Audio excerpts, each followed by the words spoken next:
After Terence Crawford's dominant victory in the mega fight of this era, which is Errol Spence versus Terence Crawford, everybody started talking and asking, is Terence Crawford one of the greatest ever? Could he end up retiring undefeated, passing Floyd's record, and being one of the greatest fighters ever?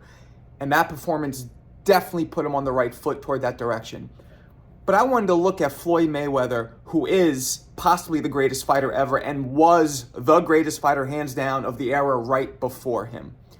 I want to compare Floyd versus Terence Bud Crawford. They both fought it at 147. This, in real life, if the eras aligned, could have been a matchup that could have realistically happened. And who would have won? Now, I don't like making these predictions until a fighter's career is fully over because we don't know which direction Crawford's career can go. Looks like it's going to just keep going up, but you never know. So I like waiting until fighters retired. But I want to compare the two fighters here.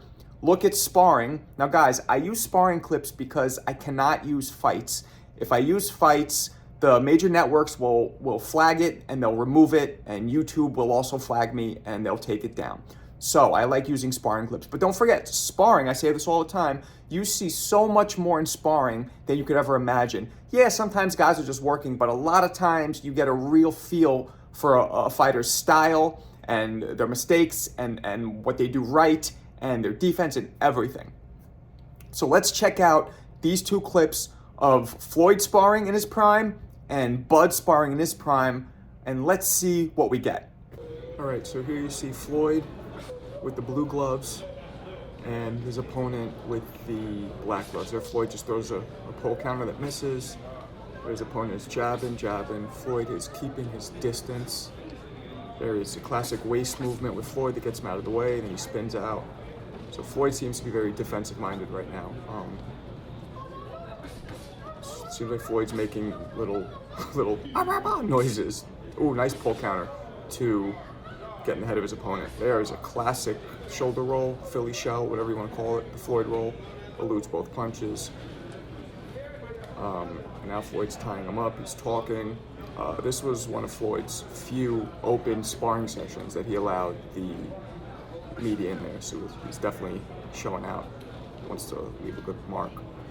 So now Floyd puts up the earmuffs. He's inviting his opponent to throw it. He's still making these noises. He's trying to kind of chastise his opponent.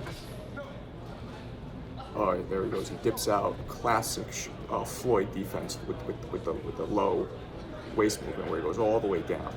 Beautifully done. Ooh, there's a nice counter, and now Floyd's clowning him again. You know, I'm not a fan of this clowning your opponent so much. Every now and then it's you need to do it to get in their head, but Floyd seems to just do it even when it's not necessary sometimes, when he's dominating. Right, so Floyd is very defensive now. He's letting his opponent get off. He's just making him miss. I mean, this is getting in his head enough, doing it this way. He doesn't, I don't know if all the other stuff's necessary, but whatever. Floyd's Floyd. He made all the money and the fame for a reason, so I guess it works. There he is, beautiful defense. There's a nice jab. Now he hit him and he's talking. Beautiful jab. Another beautiful jab. Now he's moving around. And now he's waiting for his opponent to throw. He has the earmuff defense on. Now he gets caught with a jab. And he's eluding all these other. So he's not doing much offense right now. There's a nice jab by Floyd. Ooh, nice lead left hook, which lands beautifully. All right, now he's on the ropes, hits him with a nice uppercut. His opponent is missing most of his shots.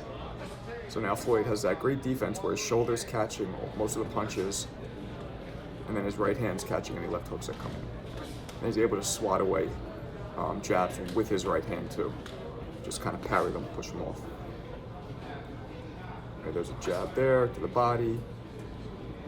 And Floyd now is starting to walk his opponent down.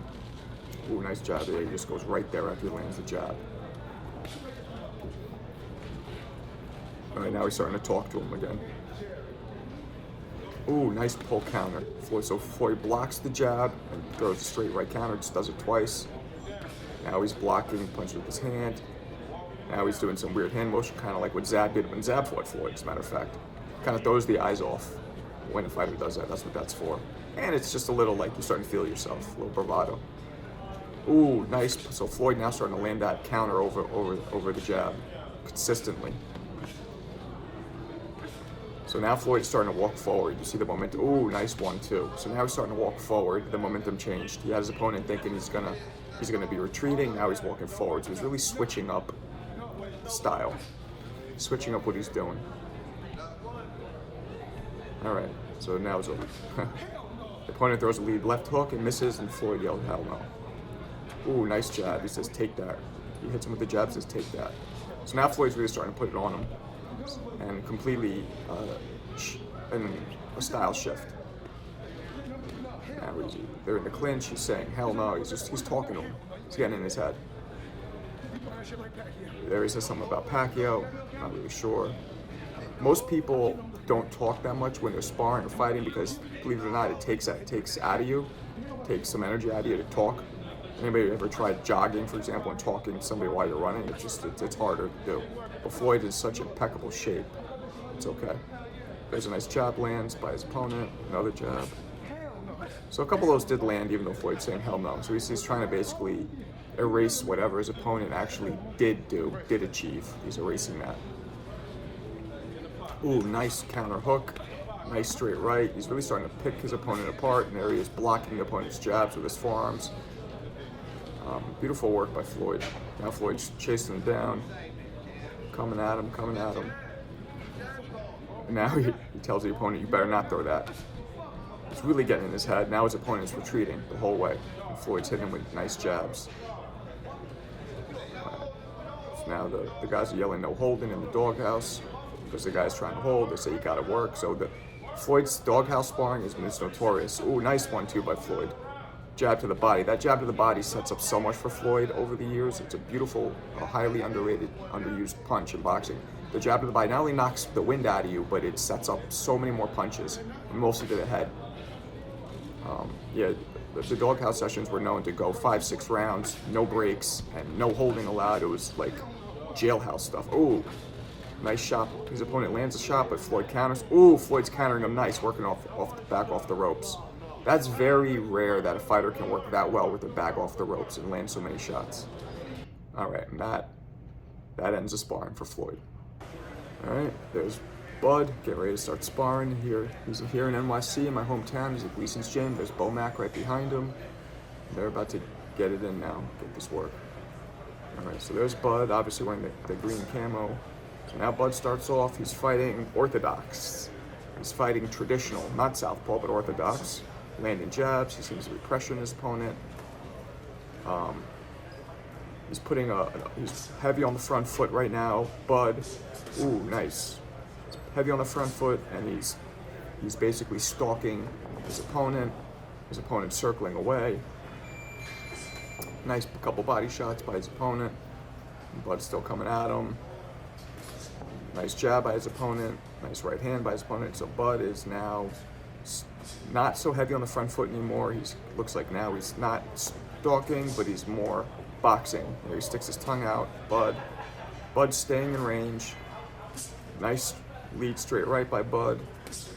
Now he has the opponent on the ropes. Ooh, nice uppercut by his opponent. Bud sticks his tongue right out as soon as he gets hit. So that's kind of his version. Floyd yells hell no, Bud sticks his tongue out. But similar. So Bud's also now trying to get in his head, letting him know, nah, whatever you hit me with doesn't matter. So Bud is also employing the mental games, but not nearly as flamboyant and as obvious as Floyd's are. So now they're just in chest to chest. There's not much going on. His opponent doesn't seem to have too much pop, so Bud does not seem worried about it at all. Ooh, there's a nice left hook off the ropes. Now Bud's showing his back to the ropes game. Just letting his opponent see, oh, there's a short little uppercut, short little straight right, short little left hook. So Bud, there we go. Bud is known. I did a video on this showing these beautiful short shots. Believe it or not, they get a lot of leverage in them. They might not look the hardest right here, but those are powerful. Ooh, nice right hand by his opponent, and then Bud counters him. All right, now Bud again is throwing straight right, back to the ropes. Ooh, a couple body shots that seem to hit Bud's elbows, not really land the target, but still. So Bud's not being very offensive right now. Seems like he's trying to just feel out what his opponent has. He's downloading information, which Floyd also did in the beginning. All right, now Bud seems to be more front foot heavy, and now Bud is coming at him. He has his hand by his waist. So this is, doing that means something. It's shifting the energy as well. He's changing. Ooh, nice 1-2. So he went down to the body with the jab and up top with the straight right. He did it. Ooh, nice. Pull counter. Double pull counter.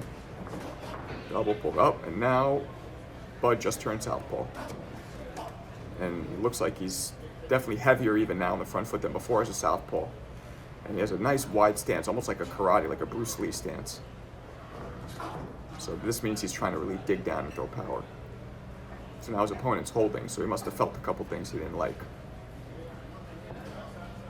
All right, so now Bud again, hands down by the waist.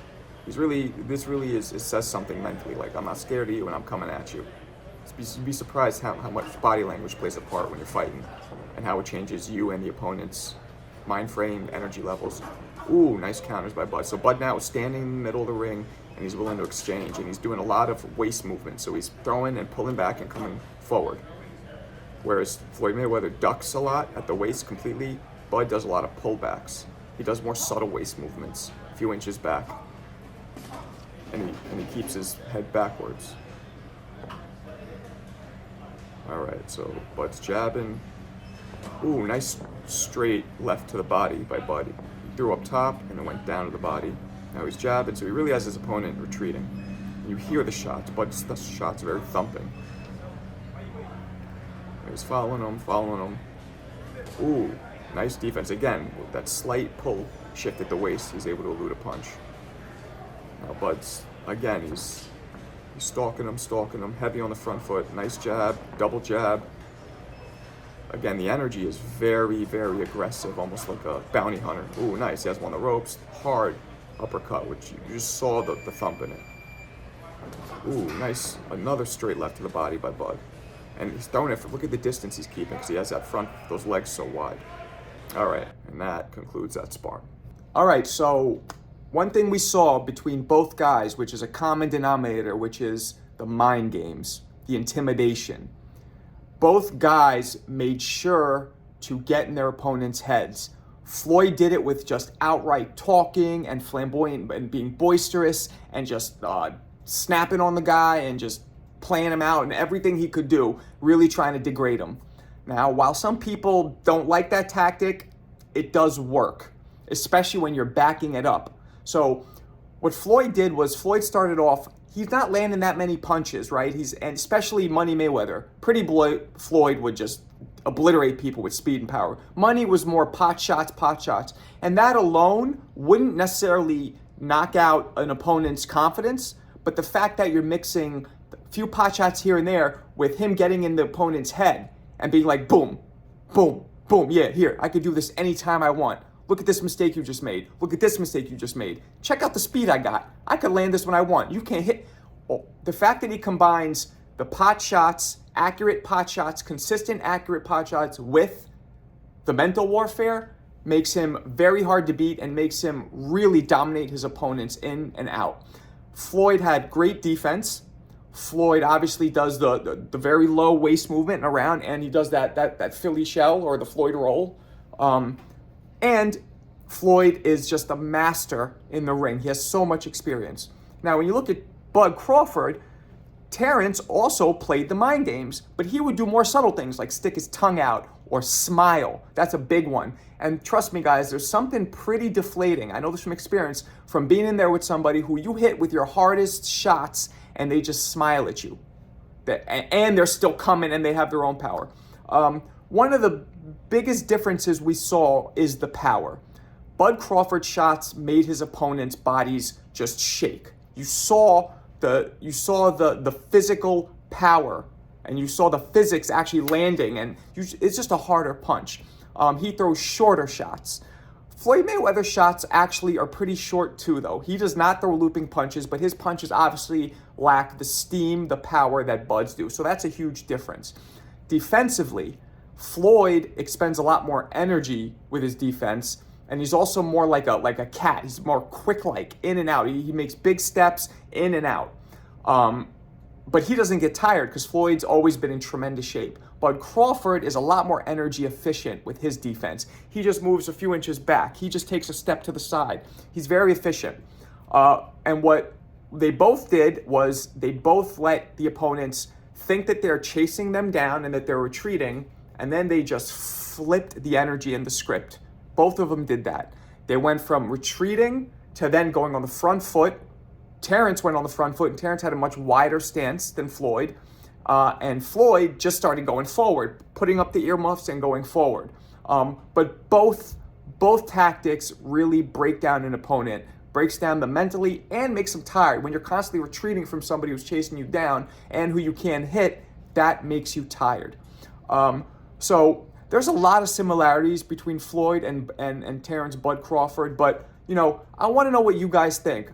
If Terence Crawford and Floyd Mayweather fought in their primes at 147 pounds, who do you think would win? Tell me in the comments.